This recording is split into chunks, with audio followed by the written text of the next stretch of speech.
Welcome to Suman TV Warangal. మనది వ్యవసాయ ప్రధానమైన దేశం. అటువంటి దేశంలో విత్తనాలు కావచ్చు, లేకపోతే మన వ్యవసాయానికి ఉపయోగపడే ఏ వంగడాలైనా కూడా అత్యంత ప్రధానమైనవి. అటువంటి పరిస్థితులలో ఉమారెడ్డి గారు మనతో ఉన్నారు. సైంటిస్ట్గా దశాబ్దాల పాటు పనిచేసి అసిస్టెంట్ డైరెక్టర్గా పదవి విరమణ చేసి తర్వాత అనేక ప్రశంస అవార్డులు కూడా ప్రభుత్వంతో వారు అందుకునే అవార్డులు లేవు. అటు ప్రజలచే ప్రశంసలు కావచ్చు, గ్రామీణ ప్రాంతాల ప్రజలచే ప్రశంసలు కావచ్చు, ప్రభుత్వంతో అనేక సన్మానాలు కూడా పొందారు. ఇప్పుడున్న పరిస్థితులలో ఎల్నినో వాతావరణంలో ఎలాంటి పరిస్థితులలో వ్యవసాయం చేయొచ్చు, లేకపోతే అసలు వ్యవసాయం చేసే పరిస్థితులు వ్యవసాయమే దండగానే పరిస్థితులు నెలకొంటున్న స్థితిలో ఏమేం చేయాలనేది వారిని అడిగి తెలుసుకుందాం. వారి అనుభవాలన్నీ కూడా ఒకసారి తెలుసుకునే ప్రయత్నం చేద్దాం. సార్ నమస్కారం. నమస్తే. నేను ఇప్పుడే చెప్పినట్టుగా సార్ ఎల్నినో పరిస్థితి వచ్చింది, మళ్ళీ ఒకసారి చాలా సంవత్సరాల తర్వాత ఇటువంటి పరిస్థితి వచ్చింది. ఇటువంటి పరిస్థితులలో వ్యవసాయ ప్రధానమైన దేశంలో ఎటువంటి వంగడాలకు మనకు బాగా ఉంటుంది? తర్వాత మీరు అనేక విత్తనాలు కూడా కనిపెట్టారు, వాటి గురించి ఒకసారి చెప్పే ప్రయత్నం చేయండి. అంటే ఈ సందర్భంగా రైతాంగాన్ని నేను కోరుకునేది ఏంటంటే, దేనికి భయపడాల్సిన పని లేదు సార్. మనం వెనకటి నుంచి కూడా అంటే ఏండ్ల తరబడి ఒకసారి వ్యవసాయాన్ని గతాన్ని కనుక చూసినట్లయితే, ఈవెన్ మన చిన్నతనంలో కూడా మనకు కరువులు కొత్త ఏం కాదు, వర్షాభావ పరిస్థితులు కూడా కొత్త కాదు. మన రైతాంగానికి ఉండేటువంటి అనుభవం, మన రైతాంగానికి ఉండేటువంటి తెలివితేటలు, ఎన్నో రకాల విపత్కర పరిస్థితుల నుంచి మనం బయటపడ్డాం. మనం రైతులకు అవన్నీ కూడా తెలుసు వాళ్ళకి. సో ఇది కూడా మనకు పెద్ద ఇబ్బందికరమైన పరిస్థితి కాదు. తప్పనిసరిగా త్వరలోనే ఒక మంచి అంటే మనం మాన్సూన్స్ అంటే మామూలుగా మనకు మేఘాల ద్వారా కురిసేటువంటి వర్షాలు రాకపోయినా కూడా మనకు ఈ తుఫాన్ ఎట్లాంటివి కూడా ఒకటి వచ్చేటువంటి అవకాశాలు ఉన్నాయి. కాబట్టి మనకు ఇంకా కూడా మనం వర్షాలు పడవు అనేటువంటి ఒక భయంతో ఉండాల్సిన పని లేదు. ఒకటి రెండు వర్షాలు పడడానికి అవకాశం ఉన్నాయి. ఒకవేళ పడకపోయినా సరే, ఒకవేళ వర్షాలు కొంచెం అనుకున్న మోస్తారులో కనుక కురవకపోయినా కూడా రైతులు ఆందోళన చెందాల్సిన అవసరం లేదు. సో కాబట్టి ముఖ్యంగా ఇంకా మనకు పంటలు ఇట్లా ఈ మధ్యన ఇంకో 15-20 రోజుల తర్వాత వర్షం పడ్డ తర్వాత సరే, అప్పుడు కూడా వేసుకోవడానికి అన్ని పంటలు వేసుకోవడానికి సమయం ఉంది మనకు. ఉదాహరణకు వరి అనుకోండి. ముఖ్యంగా తెలంగాణ రాష్ట్రం లోపల వరి దగ్గర ఒక 40 లక్షల పైన ఎకరాల లోపల సాగు చేస్తారు మామూలుగా. ఇప్పుడు కనుక వర్షాలు ఇంకొక 20 రోజులకు పడ్డా కూడా, అంటే మనకు మామూలుగా ఎస్ఆర్ఎస్పి కానీ లేకపోతే ఎస్ఆర్ఎస్పి క్యాచ్మెంట్ ఏరియాలో పడి ప్రాజెక్టులు నీళ్ళు రావడం కానీ, భూగర్భ జలాలు పెరగడం కానీ, చెర్లకు నీళ్ళు వచ్చినాయి అనుకోండి. ఈవెన్ ఆగస్టు 15 ఆ ప్రాంతంలో కూడా మనకు ఆగస్టు 31 వరకు చివరి తేదీ, అంటే వెదజల్లుకునే పద్ధతులు కనుక చేసుకుంటే, అంటే ఆగస్టు మొదటి వారంలో పోసుకున్నా కూడా మనం ఆగస్టు చివరికల్లా మనం నాట్లు పెట్టుకోవడానికి అవకాశం ఉంది. కాకపోతే ఏంటంటే రకాలను మార్చాలి మనం. ఇప్పుడు వేసుకునే రకాలు వేరు, వర్షం లేటుగా పడ్డా కొద్ది వేసుకునే రకాలు వేరు. అంతేగాని వరి పంటని వేసుకోరాదనేటువంటి అవకాశం లేదు మనకి. వరి పంట విషయంలో ఇంకా చాలా టైం ఉంది మనకు. సో కాబట్టి రైతులు ఆందోళన చెందాల్సిన అవసరం లేదు. ఇంకోటి ఏంటంటే ఇంకొక అతి ప్రధానమైనటువంటి పంట పత్తి. దాదాపు తెలంగాణ రాష్ట్రంలో అది కూడా ఒక 60 లక్షల ఎకరాల వరకు వేస్తారు. సో దాంట్లో ఎక్కడైతే రైతులు వేసి ఉన్నారో అక్కడ కొంచెం రైతులకు ఇబ్బంది అవుతుంది. ఎందుకంటే వాటిని కాపాడడం, ఒకవేళ చనిపోతే మళ్ళీ విత్తనాల కొరకు వెళ్ళడం, ఇది కొంచెం ఖర్చుతో కూడుకున్న పని. దాని కొరకే మనం ఏం చెప్తున్నాం అంటే, రైతాంగానికి చాలాసార్లు చెప్తున్నాం మనం వెనకటి నుంచి కూడా, కనీసం ఒక 70 మిల్లీమీటర్ల వర్షాపాతం కురివనంత వరకు పెట్టుకోవద్దు విత్తనాలు అంటున్నాం. కానీ రైతులు ఏంటంటే పాపం వాళ్ళకు తొందరగా పెట్టుకుంటే కొంచెం క్రాప్ ముందుకు వస్తే మనకు మార్కెట్లో మంచి రేట్ ఉంటుందనో, లేకపోతే కొంత ఇతర పనులను దృష్టిలో పెట్టుకొని రైతులు మంచి టైంలో పెడితే పంట దిగుబడి బాగా వస్తుంది అనే ఒక ఆలోచన అయి ఉండొచ్చు. అక్కడక్కడ కొందరు పెట్టిన వాళ్ళు కొంత బోర్లతోటి కానీ మరి ఇతర అవకాశాలతో కొంచెం క్రాప్ను కాపాడుకుంటూ ఉన్నారు. పత్తికి ఒక లక్షణం ఏముంటుందంటే, ఒకసారి మొలిచిందనుకోండి, దానికి కొంచెం అప్పుడే ఇప్పుడు నీళ్ళు పోసినా కూడా కొంచెం బయటపడుతుంది. అది రేపు కనుక ఇంకొక 15-20 రోజులకు వర్షం పడ్డా సరే, మళ్ళీ పత్తిని మనం సాధారణ పత్తిని ఎట్లయితే పెంచినామో అట్లా పెంచడానికి అవకాశం ఉంటుంది. అంటే మనకు లేట్ అయింది అనేటువంటి భయపడాల్సిన అది లేదు. సో కాబట్టి నేను మళ్ళీ చెప్పేదంటే, రైతాంగానికి దిగులు పడకండి, ఆందోళన చెందకండి. మనకు ఇవి కొత్త ఏం కాదు. మనకుండే తెలివితే రైతులకు ఉండే అనుభవం, తెలివి, దాంతో తప్పనిసరిగా మనం బయటపడుతున్నట్లకెళ్ళి ప్రకృతి కూడా మనం ఇంత ఇబ్బంది ఏం పెట్టదు. 1-2 తుఫాన్లు వస్తే మనకు తప్పనిసరిగా మనం మంచుకుంటాం. సో ఇంకా సమయం కూడా ఉంది మనకు. అదేవిధంగా మనకు ఇతర పంటలు కూడా, అంటే మామూలుగా ఇప్పుడు ఎవరైనా పత్తి వేసుకోలేదనుకోండి, అసలు వర్షాలే పడలేదనుకోండి, పడని వాళ్ళు కూడా వేసుకోవడానికి ఉన్నటువంటి పంటలను కనుక పరిశీలించినట్లయితే, జొన్నలు, మామూలుగా పచ్చజొన్నలు కానివ్వండి, కందులు కానివ్వండి, ఇట్లాంటివి కూడా వేసుకోవచ్చు. ఉదాహరణకు పచ్చజొన్నలు వేసుకున్నాం అనుకోండి. పచ్చజొన్నలు ఒకప్పుడు ఎట్లా ఉండేదంటే 4 క్వింటాలు 5 క్వింటాలు అట్లా వండేది. కానీ ఇప్పుడు ఏంటంటే 10-12 క్వింటాలు పండేటువంటి పచ్చజొన్నలు ఉన్నాయి. పచ్చజొన్నలు అని ఎందుకంటున్నానంటే తెలంగాణ ప్రాంతం లోపల తెల్లజొన్నల కంటే పచ్చజొన్నలు కొంచెం ఇష్టం ఎక్కువ. ఒకవేళ తెల్లజొన్నలు కావాలంటే ఇంకా అత్యధిక దిగుబడి ఇచ్చేటువంటివి ఉన్నాయి, ఎకరానికి 20-25 క్వింటాలు వచ్చేటువంటివి ఉన్నాయి. పచ్చజొన్నలు అయితే 10-12 క్వింటాలు వస్తాయి, మార్కెట్లో అమ్ముకోవచ్చు, చొప్పు వస్తుంది, పశువులకు సరిపోతుంది. ఈవెన్ వాటికి నీళ్లు కూడా పెద్దగా అవసరం ఉండదు, అడపా కురిసేటువంటి జల్లులు కూడా పండుతాయి. సరే, ఒకవేళ ఏ కారణం చేతనైనా వర్షం చాలా ఇబ్బంది అయి పండకపోయినా కూడా ఖర్చు కనీసం ఉండదు మనకు. అంటే పురుగు మందులు కానీ ఎరువులు వేయడం ఇట్లాంటివి ఉండదు మనకు. ఒక్కసారి మామూలుగా పైన ఒక్కసారి దున్ని పెట్టుకున్నా కూడా సరిపోతుంది మనకు. సో కాబట్టి తక్కువ ఖర్చుతోటి పండేటువంటి పంటల గురించి ఆలోచించాలి. అందులో తెలంగాణ లోపల రైతాంగానికి ఏండ్ల తరబడి పచ్చజొన్నలు పండించినట్టు అనుభవం ఉంది.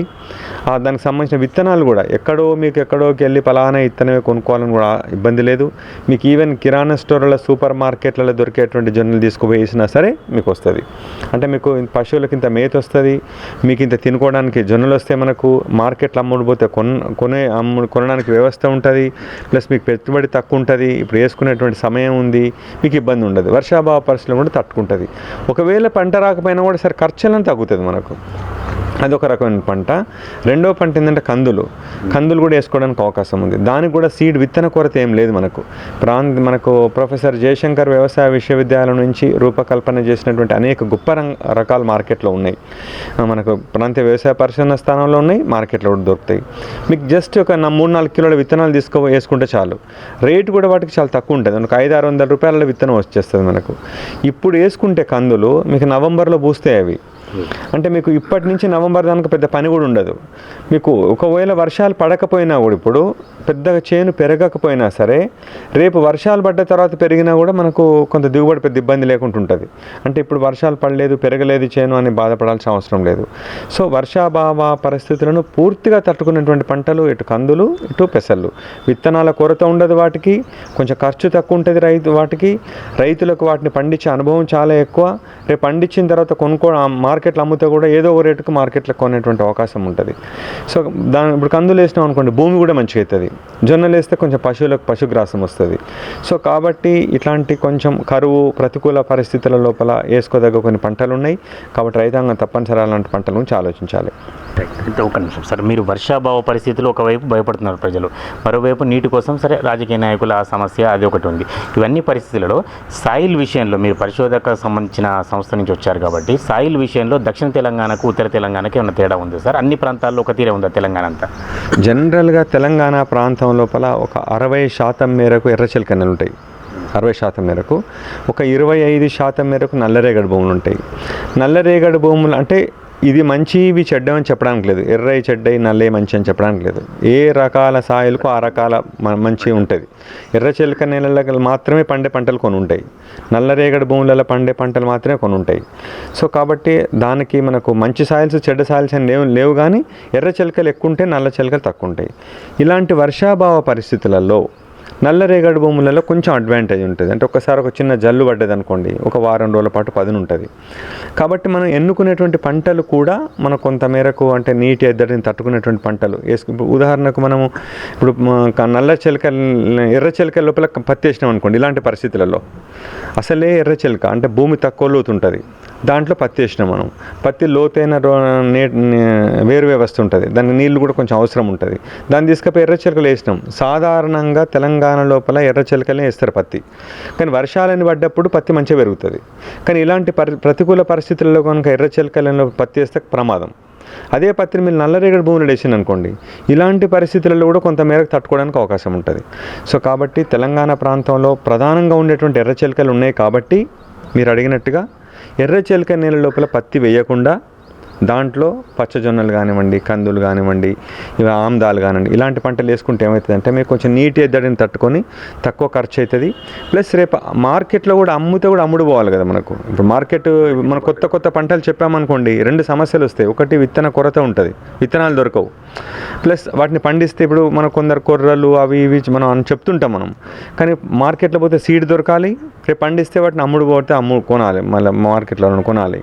సో అందుకని వాటిని దృష్టిలో పెట్టుకొని నేను చెప్తున్నాను. సో కాబట్టి మీరు ఇటు పచ్చజొన్నలు లేదు, ఇంకోటి ఏంటంటే పశుగ్రాసాలు కూడా. ఈవెన్ మామూలుగా ఒకప్పుడు అంటే పశుగ్రాసాలు రైతులు ఏదో ఇంట్లో తన పశువుల కొరకే పండించుకున్నది. ఇప్పుడు బయట డైరీ ఫామ్ ఇండస్ట్రీ బాగా పెరిగింది.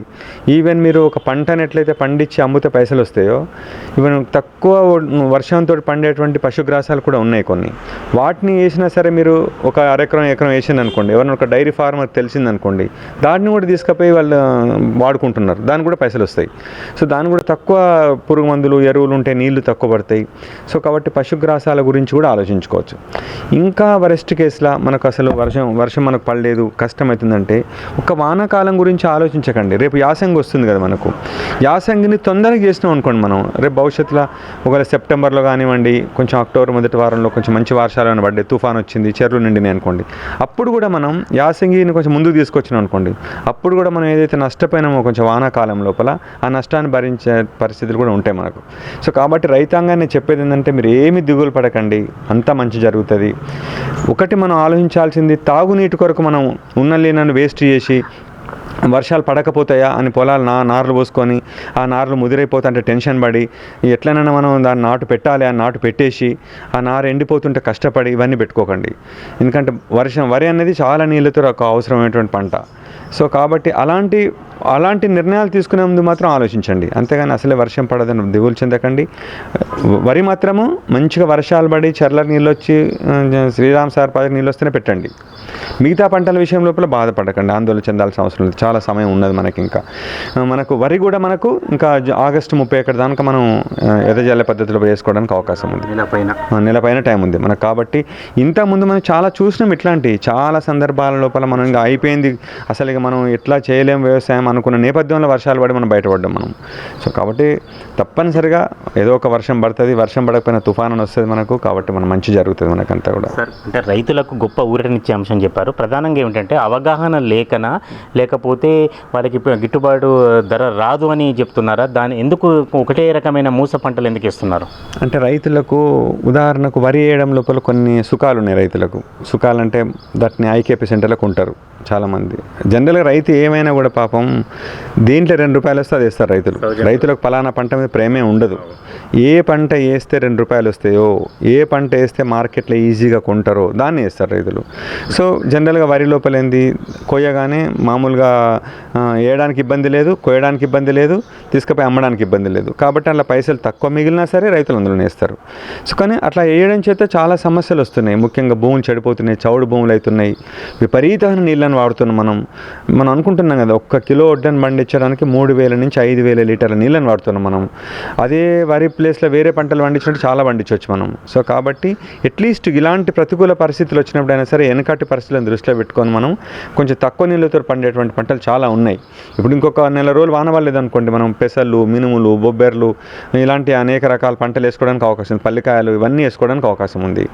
సో కాబట్టి మూస పంటలు అంటే ఈవెన్ పత్తి అనుకోండి, పత్తిలో కూడా ఏంటంటే మనం పత్తి పండించగానే మార్కెట్లో పోతే ఏదో రేటు కొంటారు, అదే మీరు వేరే పంటలు వేస్తే కొనడానికి కొంచెం ఇబ్బందులు వస్తాయి.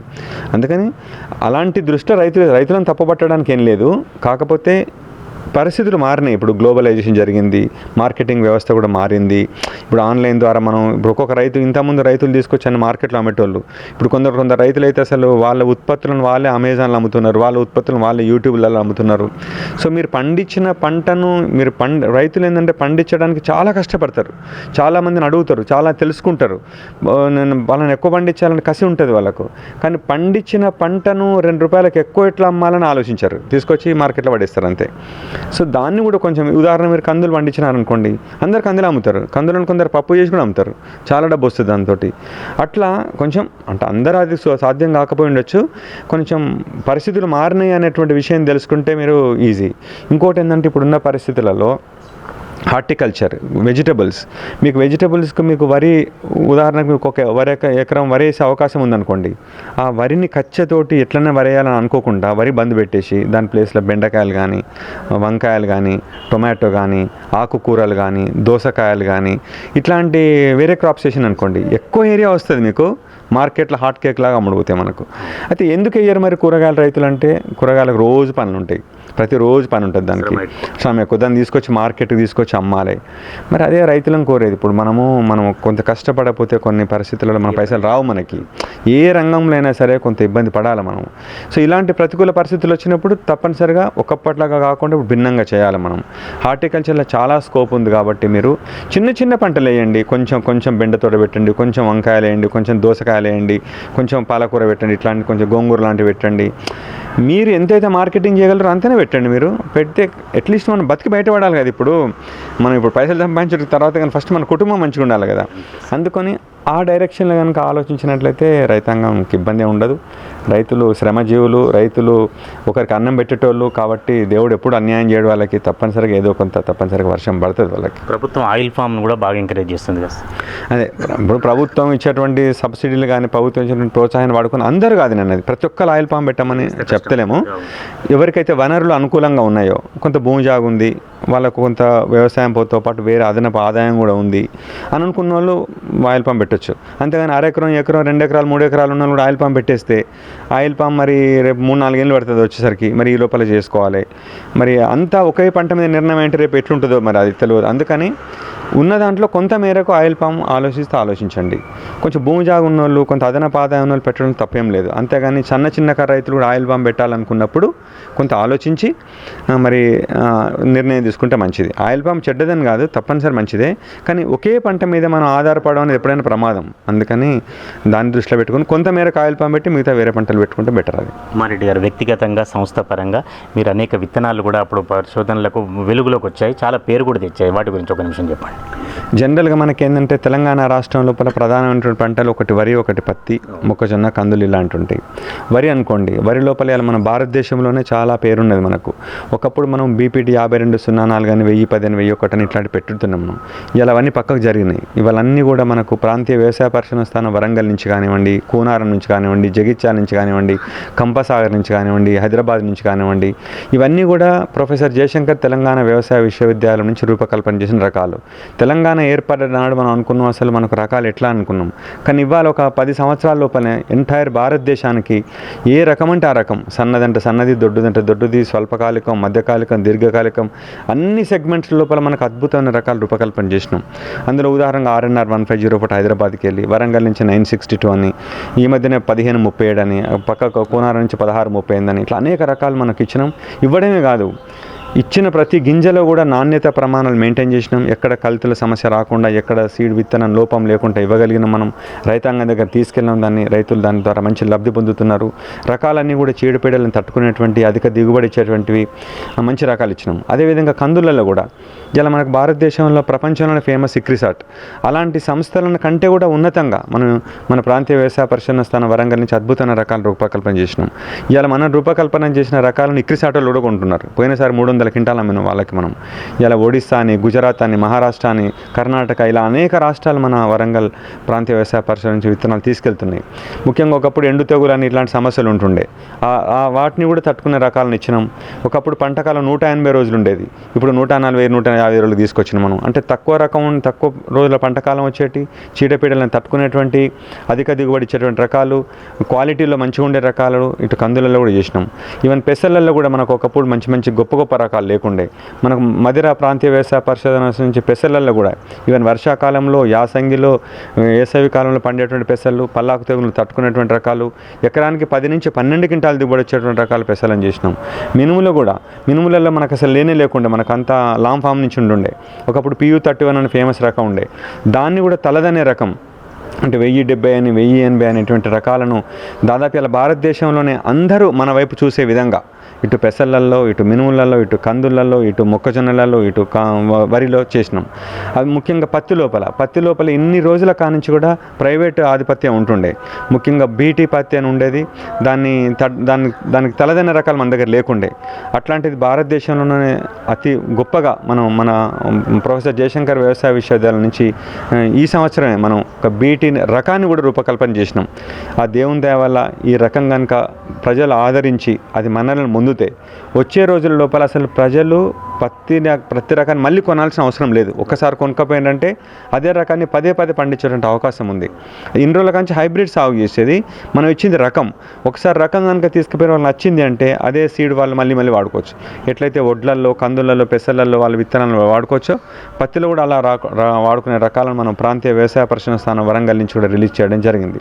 ఇట్లా అన్ని పంటలలో కూడా రైతుల ఆశయాల మేరకు, వాళ్ళ ఆకాంక్షల మేరకు, వాళ్ళ అవసరాల మేరకు, ప్రపంచ మార్కెట్ను దృష్టిలో పెట్టుకొని, మారుతున్న వాతావరణ పరిస్థితులను దృష్టిలో పెట్టుకొని మనం మంచి రకాలను చేసినాం. ఆ రకాలను చేయడం లోపల మనకు కూలీలు కానివ్వండి, లేకపోతే రైతులు కానివ్వండి, అంతమంది సహకరించడం చేతనే రకాలు ఇవాళ ప్రజల మనల్ని ముందున్నాయి. సో ఇది ఒకరోజు జరిగిపోయి ఆగిపోయే ముచ్చట కాదు, ఇది నిరంతరం జరుగుతున్న ప్రక్రియ.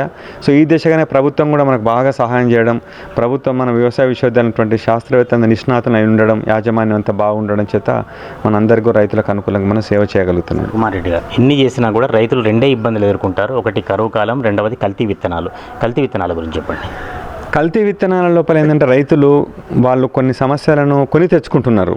ఉదాహరణకు వరి ఉందనుకోండి, వరి లోపల విత్తనాలు కొనాల్సిన అవసరం లేదు అసలు. ఒక్కసారి మనం చెప్తున్నాం, రైతులు ఒక్కసారి మీరు విత్తనాలు కొనకపోతే, మీకు ఆ విత్తనం నచ్చితే, లేదంటే మీ ఊర్లో ఒకళ్ళ దగ్గర మంచి రకం ఉందని మీరు నమ్మితే, మీ పక్క ఊర్లో మంచి రకం ఉందని మీరు తెలిస్తే, ఆ రకాన్ని మీరు తీసుకుంటే 10 సంవత్సరాల కనుక మళ్ళీ మా దగ్గర రావాల్సిన అవసరం లేదు. మీరు 10 years వరకు అదే రకాన్ని పదే వాడవచ్చు. మీరు వాడడం ద్వారా మీకు చీడపీడలకు నష్టం ఉండదు, చేయరు. అట్లా వాళ్ళు ఏం చేస్తారంటే, వాళ్ళు పండించిన వడ్లనేమో 2400కి అమ్ముతారు, వాళ్ళు కొనుక్కపోయేదేమో 5000, 6000 కింటా పెట్టి కొనుక్కపోతారు. వద్దు అని చెప్తున్నాం మనం.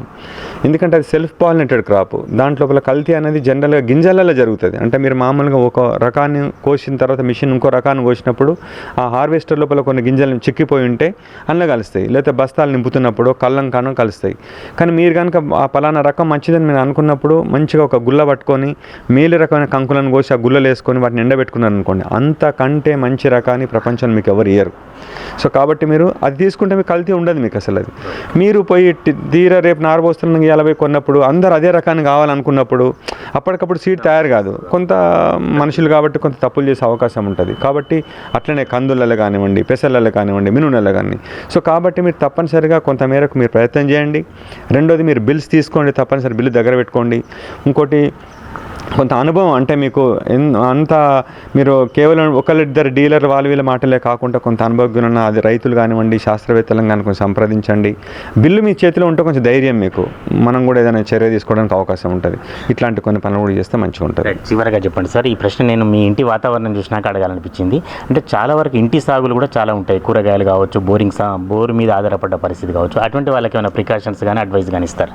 ఇప్పుడు అదే వ్యవసాయం అంటే వెనకట జనరల్ మేము చిన్నప్పుడు చూసేది కదా, ప్రతి రైతు ఎంత బీద రైతు అయినా సరే ఎల్లిగడ్డలు, కొత్తిమీర, కూరగాయనో, సొరకాయనో, బీరకాయనో ఉండేది. ఇప్పుడు ఏ రైతు దగ్గర కూడా అసలు ఎవరి ఇంట్లో కూడా చెట్టు ఉండట్లేదు. అందరు కూడా పత్తి వరికి కన్వర్ట్ అయిపోయినారు. విచిత్రం ఏంటంటే సిటీలో ఉన్న వాళ్ళు కొందరు పెంచుకుంటారు. ఇంకా ఈవెన్ మా ఇంట్లో కూడా 2 మిరప తోటలని ఇంత పుదీన ఉన్నది, కానీ ఉన్నది. అంటే దాంతో మనం ఏదో పొదుపు చేస్తాం, లేకపోతే మనకి పైసలు వస్తాయని కాదు. అంటే మనం అది అలవాటుగా చేసుకోవాలి కదా. మరి వెనకట కోడి పిల్లలు ఉండేది, బర్రె ఉండేది, పాలు ఉండేది. ఇట్లాంటి ప్రతికూల పరిస్థితులు వచ్చినప్పుడు కనీసం మనకు అవన్నీ ఉపయోగపడేది కదా. రైతులను కూడా కోరుకునేది ఏంటంటే కొంచెం అన్నీ కాకపోయినా ఒక చిన్న కూరగాయలు కానివ్వండి, లేకపోతే ఇంత ఒక 2 పూల చెట్లు కానివ్వండి. పూలు కూడా ఇప్పుడు అమ్మితే పైసలు వస్తున్నాయి కదా. ఏది దేనికి ఫ్రీగా ఇచ్చేట్లేదు పని లేదు. ఒక చిన్న బర్రె లాంటిది కానివ్వండి, పాలు ఇచ్చేది కానివ్వండి, ఇట్లాంటి పెట్టుకోండి. ఈవెన్ ముఖ్యంగా మీ ఇంట్లో నీటి వసతి ఉంటే కనుక ఈ కొత్తిమీర కానీ, పాలకూర ఇట్లాంటివి పెట్టుకుంటే ఫస్ట్ ఆరోగ్యం మంచిగా ఉంటుంది మీకు. మీ ఇంటి అవసరాలు ఒక 2 టమాటా చెట్లు పెట్టుకుంటే చాలు, మీ ఇంటి టమాటాలు వెళ్తాయి. ఒక వంకాయ చెట్టు పెట్టుకుంటే చాలు. ఒక వంకాయ చెట్టు అంటే 10 కాయలు కడుతుంది. అది మీకు ఎన్ని కాయలు పడతాయి? మీకు ఒక 2-3 బెండ చెట్లు పెట్టుకుంటున్నాను అనుకోండి. అంటే నేను చెప్పినంత ఈజీ అని అనట్లేదు, కొంచెం ఉంటుంది, పని ఉంటుంది, కొంచెం కష్టం ఉంటుంది. అందులో మనం ఇంతకంటే ఎక్కువ కష్టపడుతున్నాం, ఇంతకంటే ఎక్కువ పనులు చేస్తున్నాం మనం. సో కాబట్టి ఆ పని చేసి మీకు దాన్ని చూడగానే ప్రశాంతత వస్తుంది, మీకు ఆరోగ్యం మంచిగా ఉంటుంది. సో అది కూడా ఉంటుంది. కాబట్టి కొంచెం ఏ చిన్న నీటి అవసరాలను కూడా పెట్టుకోండి. మీరు మీ బాత్రూమ్ నుంచి పోయే నీళ్ళని సరే వాటిని డైవర్ట్ చేసి పెట్టుకోండి. మీరు కొంచెం ఇట్లాంటి పనులు చేస్తే కొంచెం అందరు బాగుంటారు. అవగాహన, ఆందోళన నెలకొన్న పరిస్థితుల్లో మంచి అడ్వైజులు ఇచ్చారు సార్. రైతులకే కాదు, ఇంటి వాళ్ళకు కూడా ఒక మిద్దె తోట పెంపకం లాంటివి కూడా ఎంత అవసరమో చక్కగా చెప్పారు. Thank you sir. Thank you. నమస్తే.